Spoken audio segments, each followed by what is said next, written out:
KRLD News Time is 1:21. Plano-based Frito-Lay once again invited you to help decide which homemade commercial it will run on Super Bowl Sunday. Well, obviously it was the ostrich, right?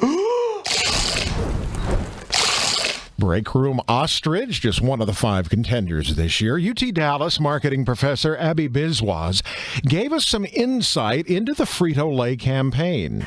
It's called Crash the Super Bowl Contest, and what they've done is something very unique. Instead of paying the mega bucks to the Madison Avenue advertising agency and the Giants, they're actually putting the task of making the commercials into the hands of amateurs and people like us, regular Joes, and said, you guys go ahead and make your own commercials with your own camcorders and use your own, brothers and sisters and kids and pets as, cast members. And with budgets of about $400 to $500, they got people to submit their own commercials for Doritos. It's a great idea.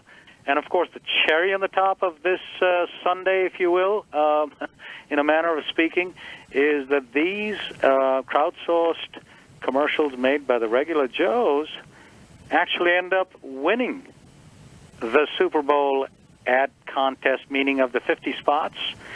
These commercials made by the regular Joes by Frito-Lay's end up finishing in the top 5 consistently, and many of them have finished number 1.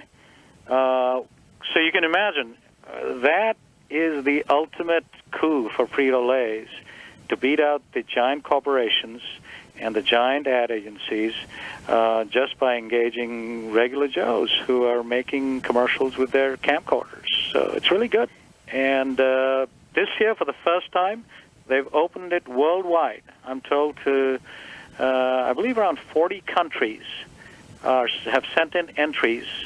All the 40 countries in which Frito-Lay's actually is sold, or Doritos actually, I should say, is sold.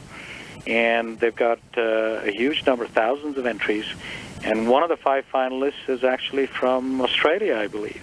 And I love the way that it's been described as hilariously gross. The spot is called Finger Cleaner, and it's from Australia. And to be honest, I'm not sure I want to be eating my Super Bowl snacks if it comes on. It looks like you have watched the 5 finalists, and that one's the one that's getting the most amount of buzz just because, well, I guess you got to see it, but you're right. It borders anywhere between gross to funny, depending on how you want to look at it. But at the same time, Chris, if you think about it, it actually speaks to the positioning of Doritos, or one of the unique features of Doritos is you can't eat Doritos without getting your fingers all messy. So true. That's marketing professor Abby Biswas from UT Dallas. KRLD News Time is 1:24. It is time to check your money. Investors are looking at last quarter's economic growth rate of 3.2% and the fact that consumer spending grew at its